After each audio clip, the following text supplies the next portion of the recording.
There's a quiet tragedy playing out in the modern world. The kind person, the helpful colleague, the ever-available friend betrayed, dismissed, overlooked not because they lacked value, but because they lacked edgeweave, then taught a lie since childhood. That kindness earns respect, that being good means being rewarded, that if you're agreeable, if you never offend, if you keep the peace, you will be seen, appreciated, elevated. But the world doesn't work like that, and Niccolo Machiavelli understood this centuries ago. It is better to be feared than loved. If you cannot be both, these are not the words of a sadist. They are the confession of a man who had seen power up close, its games, its betrayals, its illusions. To Machiavelli, kindness without strength wasn't virtue, it was bait. Look at history, at the fall of Julius Caesar. Loved by the people, adored by his army, but too merciful, too trusting of men like Brutus. And where did it lead him?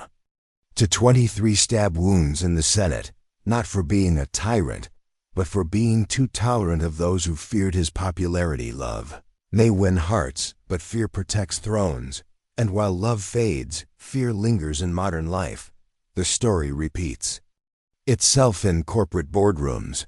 The worker who goes above and beyond, the one who never says no, never asserts boundaries, rarely climbs. They're seen as dependable, but replaceable, while the one who sets clear limits, who knows when to push back, who holds tension in their posture, they're seen as competent.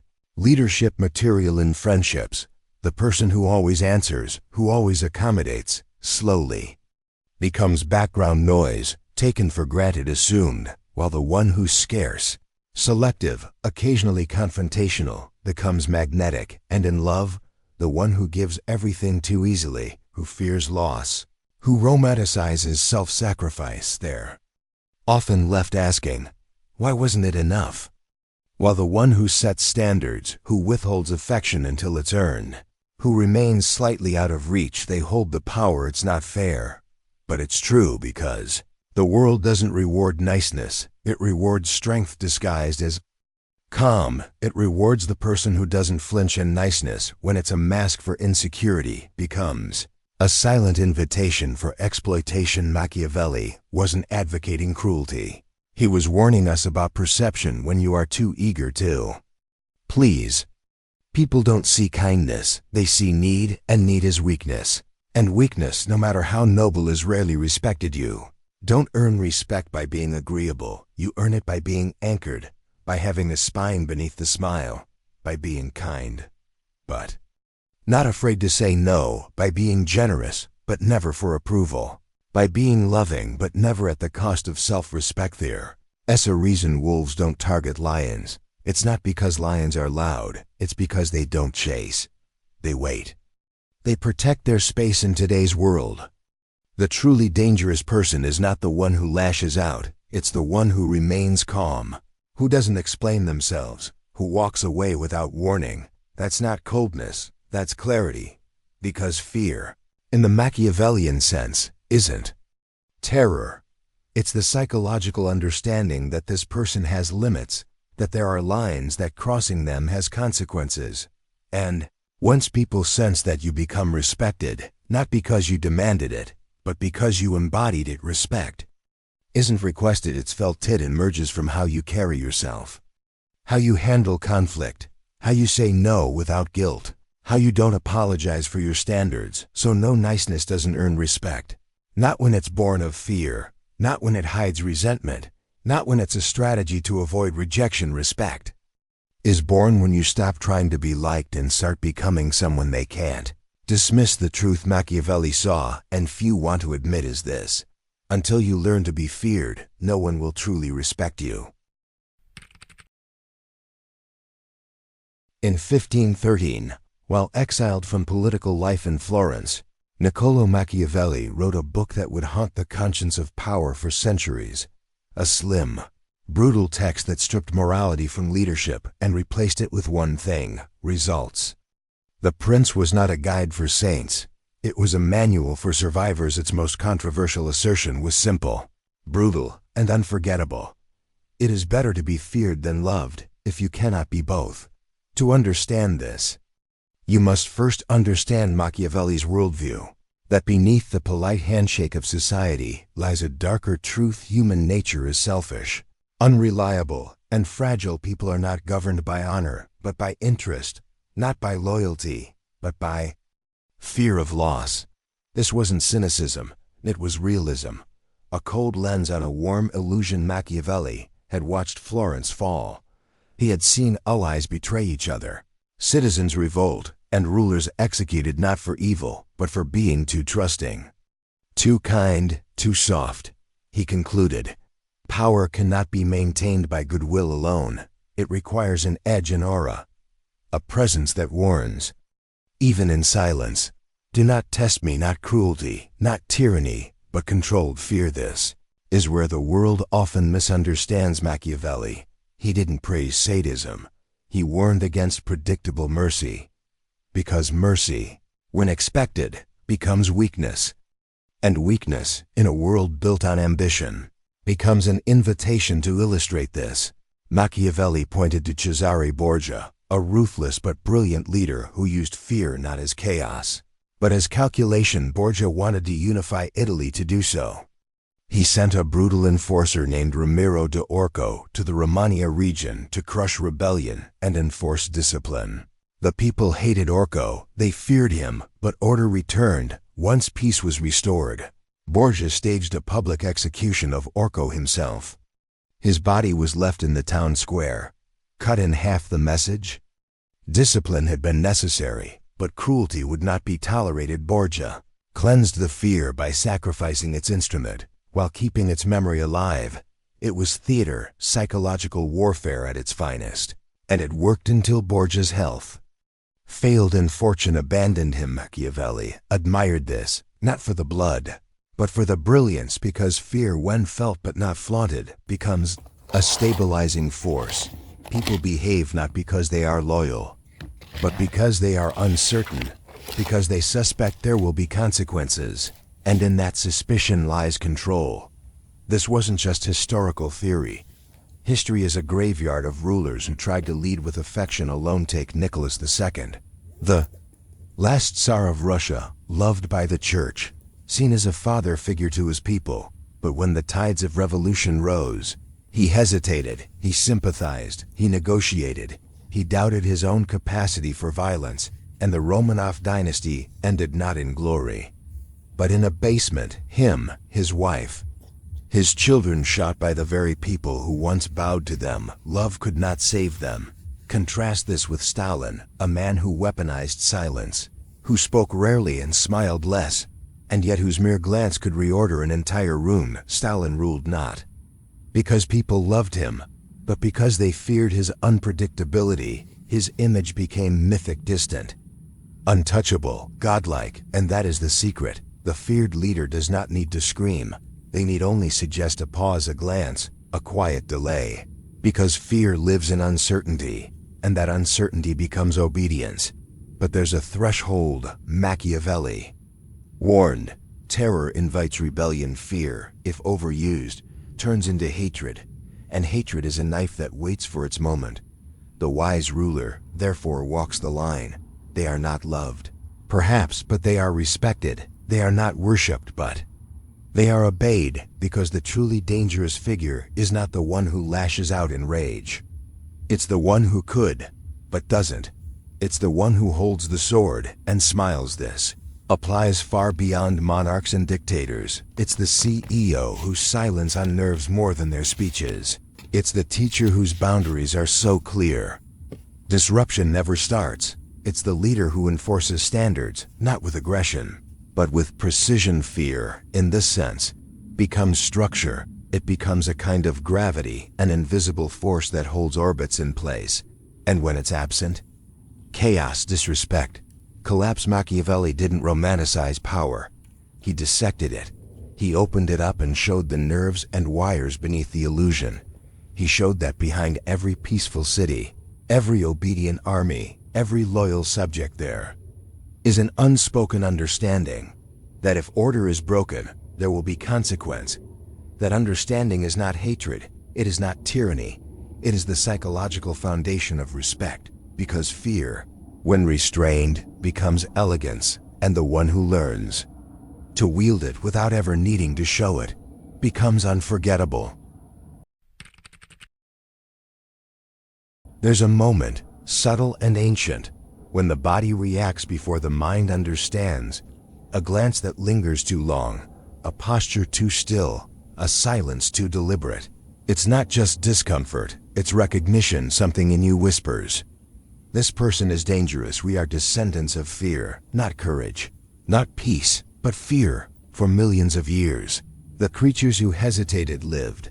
Those who rushed forward, curious or kind, often didn't. Evolution, therefore, built a nervous system calibrated to threat detection.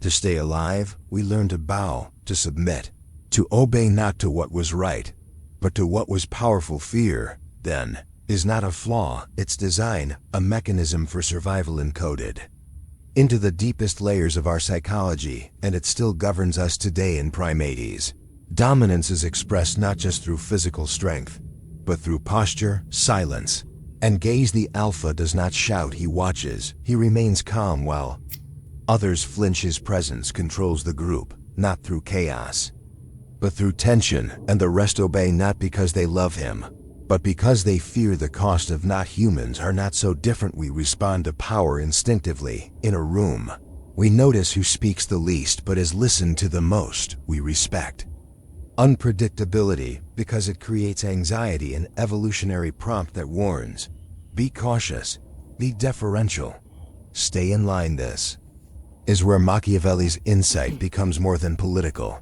It becomes biological. He wasn't simply suggesting that fear works. He was observing that fear has always worked, because respect, in the human psyche, is often a euphemism for controlled fear. Consider the Milgram experiment in the 1960s. Psychologist Stanley Milgram wanted to understand obedience. He designed a study where participants were instructed to deliver electric shocks to another person, an actor, whenever they answered questions incorrectly. With each mistake, the voltage increased. The actor screamed, begged, went silent. Still, the participants continued, urged on by a calm, authoritative figure in a lab coat who simply said, "The experiment requires that you continue." 2/3 of participants delivered what they believed were fatal shocks. Why? Not because they wanted to, but because the presence of authority, quiet, firm, emotionless, overpowered their moral instincts. That is the psychology of fear. It doesn't always wear a mask of violence. Sometimes it whispers, sometimes it simply doesn't move. The same principle applies in social hierarchies. Research on dominance and prestige shows that people gravitate toward those who display confidence, control, and emotional non-reactivity. These are modern dominance displays.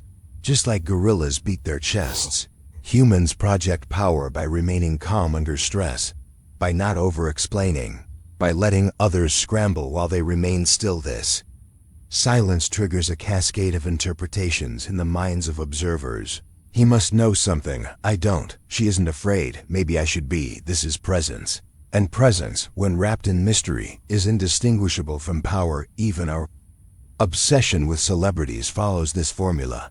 Think of how the most admired public figures often say little, reveal less, and remain elusive. We don't respect them because they are close. We respect them because they are distant, unreachable. They don't chase the spotlight, it bends toward them.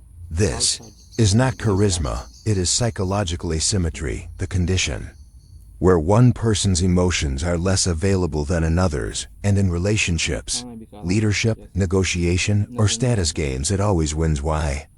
Because the less you need, the more others need you. This taps directly into trauma, attachment theory, and social conditioning.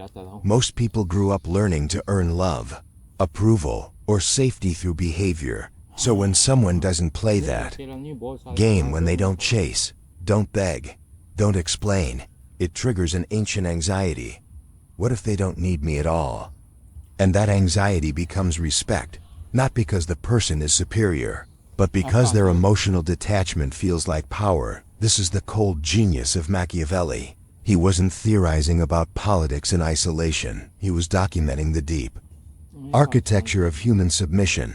He understood that people obey not because they understand, but because they fear the cost of defiance, and that fear, when held in balance, not terror, not abuse, but a quiet awareness of consequence builds lasting authority. So why do we respect what intimidates us? Because intimidation signals danger, and danger forces calculation. And in a world where most people crave comfort, the person who requires calculation, who interrupts certainty, who withholds warmth, who creates psychological gravity, becomes untouchable, not because they shout, but because they don't have to fear. Then is not an emotion. It is a language, a silent communication that says, there are consequences here, and respect, the real kind, the kind that doesn't vanish when you're not in the room, almost always begins with that language. We live in an age where kindness is currency, where the loudest virtue is silence, and the highest value is not offending anyone on the surface. This appears to be moral progress, an evolved society, finally moving past its brutal, competitive roots into a more empathetic, compassionate world. But peel back the curtain of the civility, and you'll find something far more ancient operating beneath the surface, a quieter, more cunning game, because behind every hashtag of be kind, there's an undercurrent of strategic posturing. Behind every public apology, a silent calculation, and behind every smile, a question. What does this cost me to maintain? Modern society rewards weakness on paper. Victimhood becomes a badge of honor. Fragility becomes fashion. Speak of your wounds, and you'll be praised for your bravery. Show your strength, and you're labeled aggressive, toxic, or worse, outdated. But here's the paradox. This reward system is only skin-deep. Look closer. Those who dominate the discourse are truly weak. They simply play the performance better. The loudest voices of fragility are often backed by institutional power. Followers, money, networks, and algorithms. They cloak ambition in compassion, control in care, and censorship in civility. Consider cancel culture. The message is simple. Step out of line and you'll be erased, not debated, not challenged, erased. And yet, those who survive cancellation, who outlast the digital mob, aren't the polite ones. They are the unpredictable, the ungovernable, the ones who refuse to be domesticated. Those who pander, apologize, bend the knee. They're devoured because, despite the glossy exterior of modern morality, the primal logic of power hasn't disappeared. It's just dressed better. Think about the influencers who rise the fastest. Are they the most agreeable? Or are they the ones who provoke, unsettle, polarize? Safe content rarely spreads controversy, does. Outrage fuels engagement. Our platforms claim to reward inclusivity, but their algorithms hunger for volatility. Even in politics, we see this contradiction laid bare. Politicians parade their empathy, their relatability, their normalcy. But behind the scenes, ruthless strategy, calculated image management, power brokering that would make Machiavelli blush. The veneer of virtue has never been so thin. What's emerging is a culture where weakness is aesthetic. Display your wounds, just don't actually be powerless. Play the victim, just make sure you're doing it from a position of influence. Empathy has become performance art, and its best performers are often the most dangerous players in the room. Why? Because when you wear the mask of fragility, criticism becomes cruelty. You become untouchable, morally immune, and with that immunity, you can silence others in the name of safety. You can censor under the guise of protection. You can manipulate while appearing harmless. This is not new. Throughout history, power has always adapted its costume. In older times, strength was overt swords, armies, and declarations. Today, it whispers in boardrooms, behind screens, in PR-crafted messages. The methods have changed. The goal hasn't. Modern cowards are not harmless. They are not weak. They are often the most effective gatekeepers of the system, because when boldness is penalized and compliance is rewarded, true dominance hides behind humility. The world still belongs to the strong. It's just that strength now wears a quieter face. But this illusion doesn't last. Eventually, the system reaches a breaking point when too many pretend, when truth becomes a liability, when reality knocks hard on the gates of narrative. People remember the old rules, that nature doesn't reward politeness, that history doesn't move forward through consensus, that revolutions aren't made with hashtag society may reward weakness for now. But when the storm comes, when comfort fails, when the illusion crumbles, it won't be the kind who survive, it'll be the capable, the prepared, the bold in times of peace. We celebrate fragility in times of crisis. We rediscover the value of strength, and that moment of rediscovery is coming. In today's cultural climate, kindness has become a mantra. We are told to be gentle, to listen, to accommodate, to empathize, and rightly so. Compassion is a necessary force in a world spinning with uncertainty and division. But there is growing confusion between being kind and being soft. One is a virtue, the other is a liability. This is the respect paradox, because despite what modern social scripts preach, respect is not built through niceness alone. In fact, the excessive pursuit of likability often undermines it. People respect those who are grounded, not those who constantly yield. They trust those who hold their own, not those who disappear at the first sign of discomfort. The truth is, without boundaries, kindness becomes currency that no one values. Think about the people in your life you truly respect. Not just admire, but respect. There's a good chance they weren't always the easiest to be around. They probably didn't tell you what you wanted to hear. They didn't avoid conflict. They didn't sacrifice their standards just to smooth things over. And yet, something about their presence made you listen, made you step up, made you think twice. This is calibrated fear, not the abusive, dominating fear of the tyrant, but the strategic tension created by someone who won't be trifled with, someone whose kindness is not permission, but choice. There's something powerful, even magnetic, about a person who radiates warmth with limits, who can be generous without being permissive, who can say no without raising their voice. Respect, at its core, is about boundaries, and boundaries are not soft. They are lines drawn in quiet confidence, not desperate defense. They signal to the world, I know who I am, I know what I will tolerate, and I don't need your approval to uphold it. Consider the archetype of the wise mentor, the teacher who challenged you, not coddled you, the parent who set limits with love, not guilt, the boss who held a high bar, not because they were cold, but because they believed in your potential. These figures commanded respect because they understood something essential. Kindness without clarity breeds confusion, and discipline without empathy breeds resentment.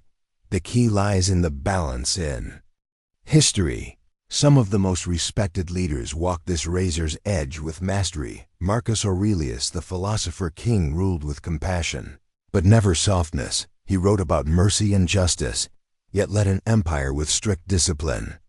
His stoicism was not cold detachment, but a form of internal sovereignty. He didn't demand respect, he embodied it. Or look at someone like Nelson Mandela. After decades of imprisonment, he emerged not seeking revenge but reconciliation. Still, he never compromised his dignity. Forgave, but he didn't forget. He united, but on his terms. His power didn't lie in how loudly he spoke. It was in the weight of his restraint. People followed him because they sensed he would not bend to please. This is the paradox we face. In trying to be endlessly agreeable, we often become invisible. We mistake tolerance for virtue, when in fact, unchecked tolerance often invites contempt. A kind person who sets no limits is not seen as strong. They're seen as easy to manipulate, and manipulation, once sensed, quickly erodes respect. Children intuit this from an early age. They push limits not out of defiance, but as a test. Are you someone I can trust to contain me? Do your words mean something, or will you back down when I cry? The parent who gives in every time might win temporary peace, but loses long-term authority. The child may feel momentarily powerful, but grows up without an internal compass. Discipline isn't cruelty, it's structure. It's care with a spine even in relationships. The dynamic holds, the partner who never disagrees, never pushes back, never asserts themselves eventually becomes less attractive, not because kindness is boring, but because passivity kills polarity. Respect thrives on friction. It needs the tension of individuality. We don't fall in love with doormats. We fall in love with equals who challenge and support us in equal measure. So what does it mean to be kind without being soft? It means learning to say no without apology. It means being generous without self-erasure. It means being emotionally available, but not emotionally hijacked. It means speaking the truth, even when it makes others uncomfortable, because you respect them enough not to lie it. That also means understanding that fear and respect are not opposites. They are strategic partners, not fear of harm, but fear of disappointing someone you admire, fear of losing access to someone whose standards elevate you. This kind of fear is sacred. It pushes people to grow. The world doesn't need more cruelty, but it desperately needs strength clothed in kindness, leaders who are firm but fair, friends who are loyal but honest, partners who are loving but principled. In a culture obsessed with being liked, being respected is revolutionary, and respect, once earned, does something rare. It frees you. You no longer have to beg for approval. You no longer have to trade truth for acceptance. You can be kind, not to survive, but because you've already won the inner war. The goal is not to be feared, but to be unignorable, the kind of person whose presence calibrates the room, whose words hold weight, whose silence speaks louder than noise, the kind of person who proves, by example, that kindness is not weakness when it walks beside strength. There's a presence some people carry that doesn't need to be explained, a quiet, controlled intensity that walks into a room before they do, not loud, not boastful, but unmistakable. These are the people we do not interrupt mid-sentence. The ones we instinctively watch out of the corner of our eye. They may not speak often, but when they do, the room leans in. They are feared, not because they are cruel, but because they are unshakable. What is it that creates this aura? What makes someone feared, not in the sense of being hated or violent, but in the deeper psychological sense of being deeply respected, untouchable, sovereign? It begins with emotional control. The person who does not react predictably becomes instantly compelling. In a world addicted to outrage, silence is terrifying. We are used to people signaling every feeling they have, broadcasting every thought, seeking validation for every emotion. But the feared individual operates on a different frequency. They observe before responding. Their emotions are governed, not suppressed but steered. You can't manipulate someone who doesn't flinch. You can't control someone who won't show their hand. And that calm, that unshakable calm, it unnerves people, because it implies discipline, power, restraint. Next comes unpredictability. Predictability makes you safe. It makes you legible, easy to categorize, easy to dismiss. But when your actions aren't fully mapped, people hesitate, they pause, they second-guess. The feared individual doesn't follow scripts. They break patterns, not for chaos, but for strategy, like a chess master who sacrifices the queen, not out of panic, but to win 6 moves later. Unpredictability isn't erratic, it's calculated variance. It makes people think twice before testing you, because they're never quite sure what it might cost them. Then there is clarity of consequence. The feared individual doesn't issue vague threats or idle warnings. They don't bluff. Instead, their standards are clear, their boundaries sharp, and their consequence is inevitable. Not loud, not dramatic, just consistent. If they say something matters, it does. If they say a line exists, it's real, and when it's crossed, action follows. Not rage, just action. This clarity builds a reputation, a mythology. People remember the moment they tested the line and learned it was not imaginary. There is also strategic detachment. The wolf is not indifferent, but it's never desperate. The feared individual may care deeply, but they are never owned by what they care about. They can walk away from what weakens them. They do not cling. They do not beg. They do not negotiate with emotional terrorists. Their identity is not outsourced, and that makes them incredibly hard to control, because the moment someone no longer needs your approval, your attention, your praise, or your protection, they become dangerous, because they're free finally. There is self-sufficiency. The feared individual has built themselves into a fortress, not impenetrable but self-contained. They don't outsource their peace of mind. Their validation doesn't come from applause. Their clarity doesn't depend on the crowd. They don't follow because they don't need to belong, and that self-reliance breeds a quiet confidence that others can feel. It's not arrogant, it's rooted. You can't buy that kind of presence. You can only earn it by walking through fire alone and coming out forged. Throughout history, we see echoes of this archetype. The wolf in human form. Malcolm X was feared not because he called for violence, but because he could not be bought. He refused to play by the narrative of victimhood. His clarity, his precision, his unwillingness to flatter the powerful made him electric. He didn't apologize for his fire. He owned it, and the system didn't know what to do with him, because he didn't need its approval to exist. Ayn Rand, too, terrified the cultural establishment, not because she shouted, but because she didn't flinch. Her philosophy, radical to some, was not built for consensus. It was built for sovereignty. She promoted the individual who thinks, acts, and creates without asking for permission. Her characters weren't saints. They were builders, warriors of reason. Allergic to dependence, you can disagree with her, but you cannot deny the fear she provoked in institutions built on conformity. Then there's Miyamoto Musashi, the legendary Japanese swordsman. He won every duel not just with skill, but with psychological warfare. He understood that battle was often won before blades crossed. His unpredictability, his minimalism, his refusal to show emotion in the face of death earned him the reputation of a ghost. His greatest power wasn't his sword, it was his mind. Musashi embodied the wolf, not because he sought violence, but because he transcended fear. And once you transcend fear, people begin to fear you. These individuals were not born into power, they became it, not by dominating others but by mastering themselves. Their strength wasn't in cruelty, it was in clarity, in their refusal to dilute themselves, in their ability to remain intact in a world that demands compromise. And that is what the modern wolf understands, that fear, true fear, is not projected through aggression. It's projected through presence, through the absence of need when you don't crave validation. Rejection loses its sting when you don't fear loss. Threats become empty, and when you don't need to be understood. Misunderstanding can't wound you. To become the wolf is not to abandon kindness.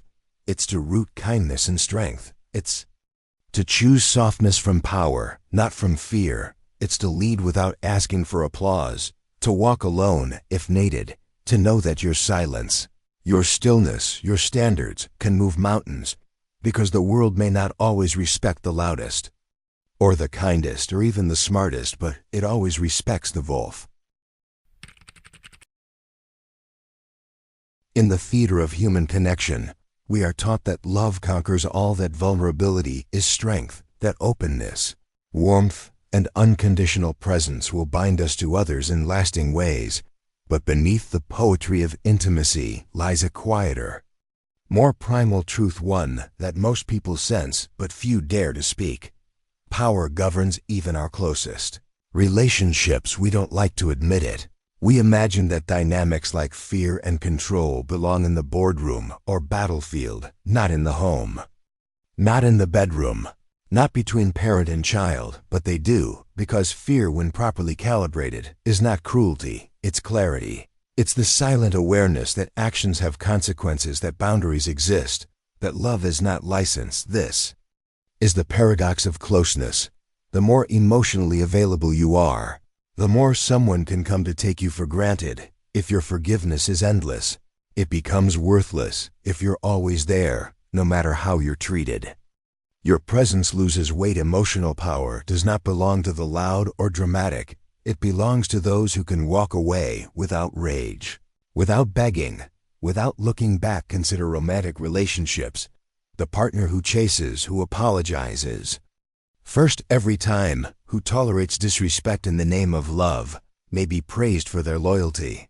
But silently, they lose footing. Why? Because emotional availability without boundaries invites imbalance. It tells the other person, you can violate, and I will remain, you can withdraw, and I will lean in over time. This dynamic decays into something far more toxic than conflict. Predictability, and predictability breeds contempt. Attachment theory has long explored this terrain. Anxious types, those who fear abandonment, tend to overinvest.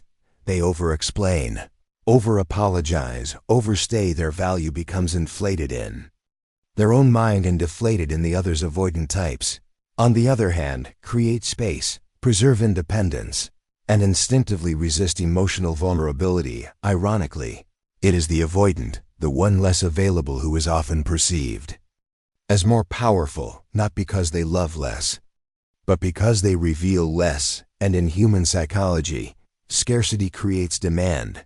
But this dynamic is not about games, it's about inner wiring. The person who is unafraid of solitude naturally commands more respect. They do not need, they choose. And that choice is what makes their attention valuable. They do not hand over access to their mind, time, and emotions without discernment. They do not reward inconsistency with closeness. They do not beg for affection. Their silence is not passive-aggressive. It's sovereign. It says, I will not participate in dynamics that degrade me. This creates what some call mystery, but it's deeper than intrigue. It's emotional gravity. It's the unspoken understanding that you cannot be possessed, only invited, and that invitation can be revoked. That is what makes someone emotionally magnetic, not their performance, but their self-possession. In toxic dynamics, this balance becomes weaponized. Narcissists, for example, feed on emotional availability. They love bomb, extract attention, create dependency, and then withdraw. Why? Because the withdrawal creates fear. That fear becomes leverage, and the more their target tries to win them back, the more power they gain. This is called narcissistic supply, the energy extracted from emotional validation. But the antidote is not revenge, it is detachment, the person who cannot be baited, who does not chase after being discarded, who meets manipulation with silence rather than panic. Disarms the game. They become unprofitable and nothing ends. Abuse faster than becoming unprofitable to the abuser. Similarly, trauma bonding, often found in cycles of abuse, relies on intermittent reinforcement, moments of cruelty followed by brief affection, pain, then apology, chaos, then comfort. It mirrors addiction. The brain begins to crave the high of approval after the low of rejection, and the only way out is withdrawal. Not as punishment, but as survival. The individual must break the illusion that love without boundaries is noble. It isn't. It's self-erasure. Even in friendships or family relationships, the principle holds. The person who is always available, always agreeable, always rescuing, becomes the emotional landfill for others. People come to them, not out of respect, but convenience, and over time, resentment builds, not because they were too kind, but because their kindness had no cost, no limits. Boundaries are not barriers to love. They are the structure that allows love to survive. Just as a building collapses without walls, a relationship collapses without edges. Emotional boundaries signal, I will love you, but not at the expense of myself. I will show up, but I will not disappear. And most importantly, I am not afraid of being alone. This is the ultimate source of emotional power, the absence of fear. When you no longer fear abandonment, rejection, or solitude, your relationships transform. You stop performing, you stop chasing, you stop tolerating disrespect dressed as intimacy, and in that shift, the power returns to you because the untouchable is not heartless. They feel deeply, but they choose wisely. They do not fear connection, but they do not worship it. Their solitude is not a curse, but a weapon. They would rather sit in silence with their integrity than speak sweetly while being drained. This kind of person is rare, but unforgettable. They do not shout to be heard. They do not plead to be seen. They do not lower their standards to be loved. They are feared, not because they harm, but because they cannot be owned, and in a world addicted to emotional access, that kind of independence is revolutionary. In a world saturated with noise, silence has become power today. Everyone is speaking. Everyone is sharing, oversharing, declaring their opinions, broadcasting their breakfast, chronicling their breakdowns. The digital age has democratized visibility, but diluted meaning. The louder you scream online, the more you blend in, and the more you reveal, the less you're respected. But in this endless parade of exposure, a different kind of figure emerges, someone who doesn't beg for attention, yet receives it, someone who rarely posts, yet when they do, it echoes, someone whose absence is noticed more than most people's presence.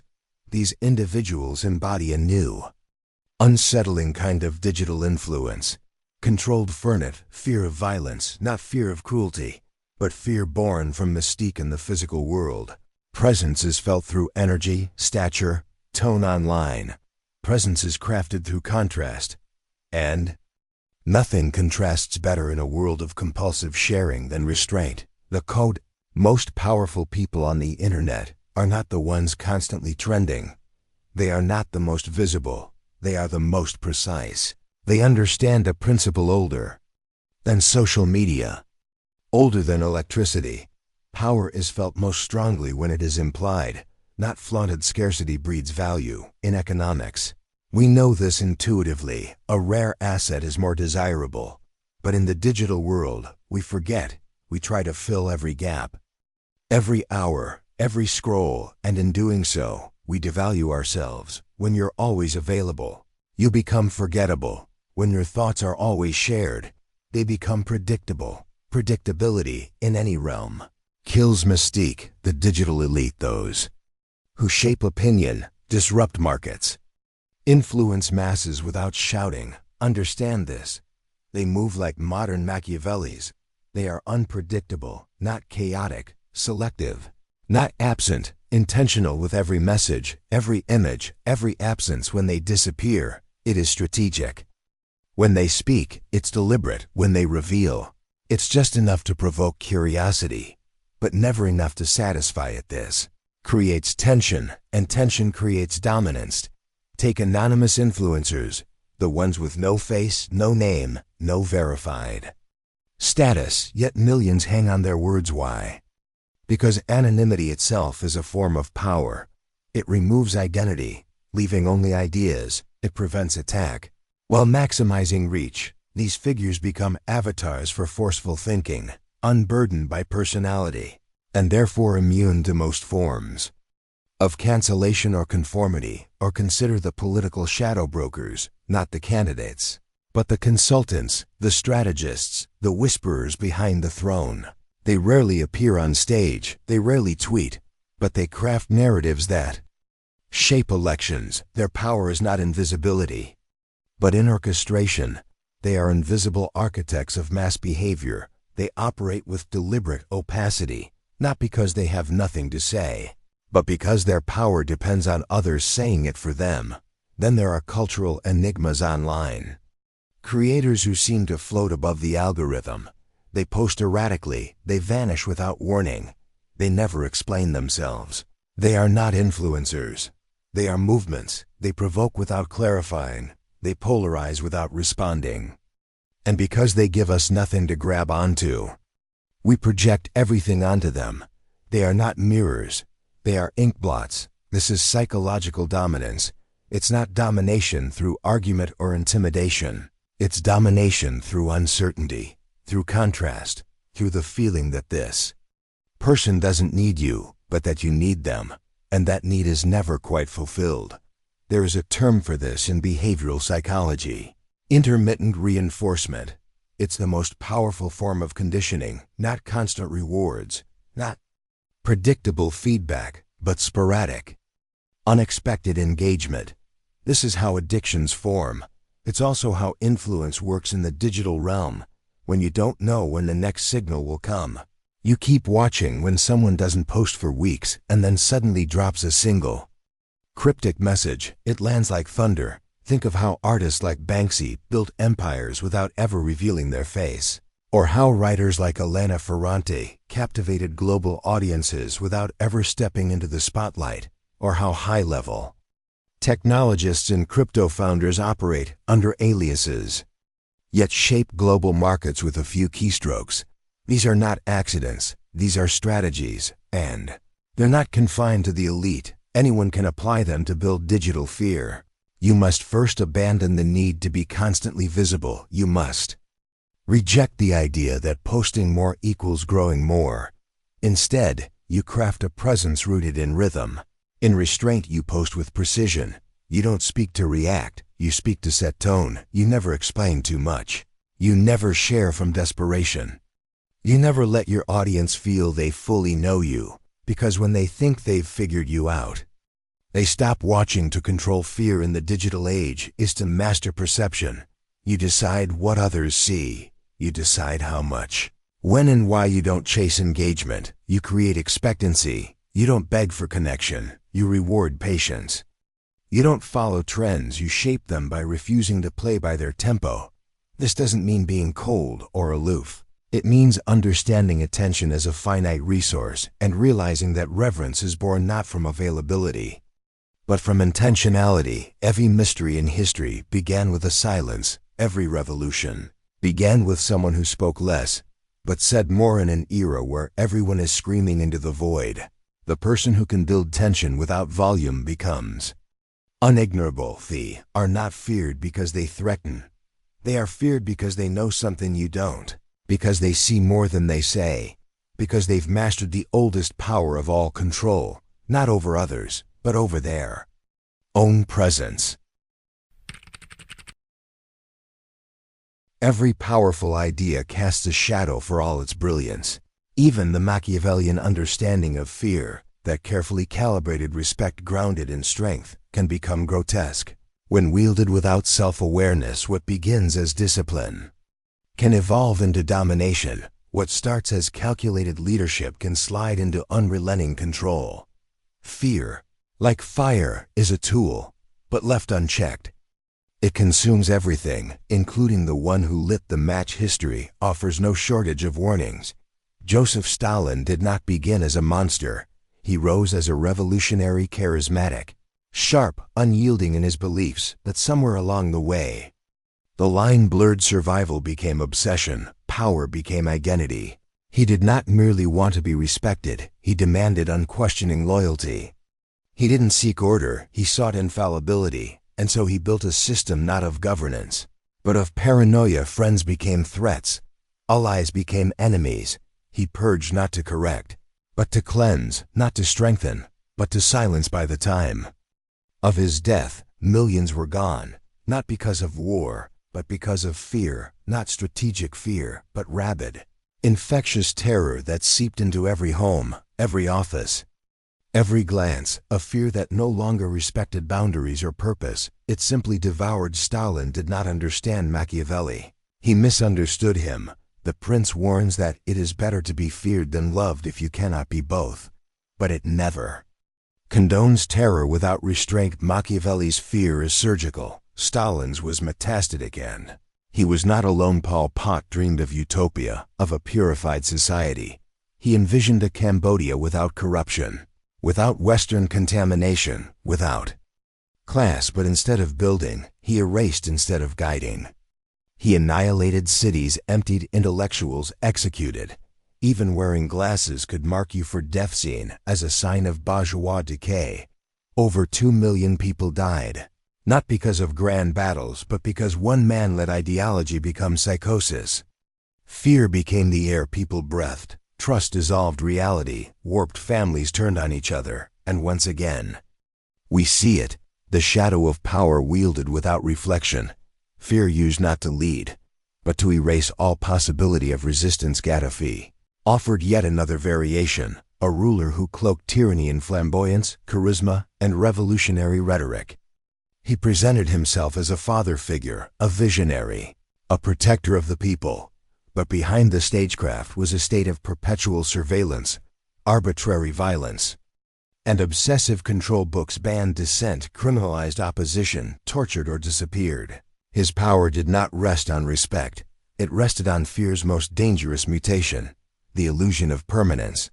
But fear, when used without conscience, corrodes its own foundations, and eventually, the people he ruled erupted, not with negotiation, but with rage. His empire collapsed into chaos, and the tyrant who once saw himself as immortal was dragged into the dust by the very mob he once silenced. Fear that is not balanced with introspection becomes paranoid, and paranoia eats itself. Nietzsche warned us, he who fights with monsters should be careful lest he thereby become a monster, and if you gaze long enough into the abyss will gaze back into you. That line is not metaphorical, it's a mirror. It tells us that in trying to control the world, we risk losing control of ourselves. In trying to guard against chaos, we can become its agent. Fear is seductive. It works. It commands attention. It enforces silence. It breeds submission. But when it becomes the sole method of influence, it transforms leadership into domination, and domination into decay, because once fear becomes absolute, it must constantly feed. Today's enemy becomes tomorrow's ally turned traitor. Yesterday's truth becomes today's lie. Loyalty is never enough, because in the eyes of tyranny, even the faithful are threats if they think too much. This is the dark mirror. Machiavelli offered the scalpel, precise, deliberate, strategic, but in the wrong hands that scalpel becomes a guillotine. Precision turns to slaughter, strength to cruelty. The fear that once stabilized begins to rot the soul of the state, and here lies the warning. Not against power, not even against fear, but against becoming possessed by it. True strength is not paranoid. It does not silence others because it cannot face dissent. It does not destroy in order to preserve control. True strength rules with boundaries, not brutality, with vision. Not vengeance. Even the wolf must rest, must reflect, must distinguish between necessary aggression and senseless harm. The moment you stop asking yourself why you're feared or if you should be, you've already stepped into the abyss. Wield fear, but know its cost.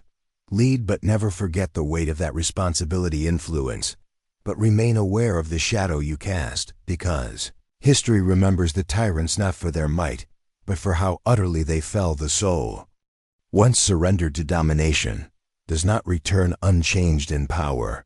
Once corrupted by paranoia, always turns inward, first against others, then against itself, learning to be feared consciously. Most people spend their lives trying to be liked. They adjust their tone. They censor their thoughts. They make themselves smaller so others feel more comfortable. They trade conviction for approval, identity for applause.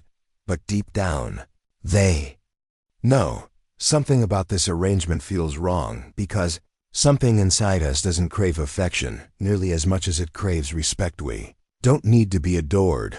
We need to be undeniable.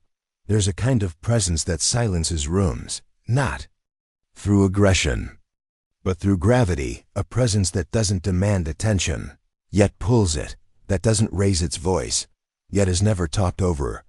This presence is not born from charisma or cleverness. It's built through intention, through a conscious decision to stop asking for permission to exist. That is the art of learning to be feared. But here, fear must be redefined, not as brutality, not as abuse, not as the domination of others, but as the subtle tension created by someone with unwavering standards, a person who cannot be pushed, manipulated, guilted, or gaslit, someone whose energy says, I am not to be trifled with, not because I'll explode, but because I won't engage. Fear, in its highest form, is not about control over others. It's about sovereignty over self. The kind of fear we're talking about is built on self-respect so sharp, so clear, that others can feel it when they step too close. It's not theatrical.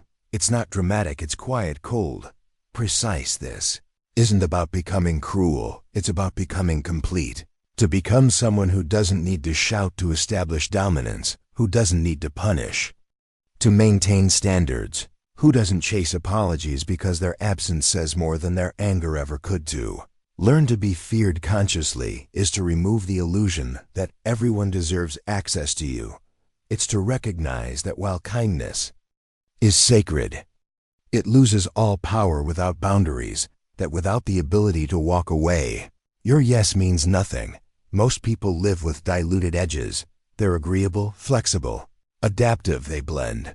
But blending is not strength, it is erasure, and the more you erase yourself to please others, the more they forget you were ever there to begin with. Think about the people history remembers, not the tyrants, not the conquerors, but the forces of psychological presence.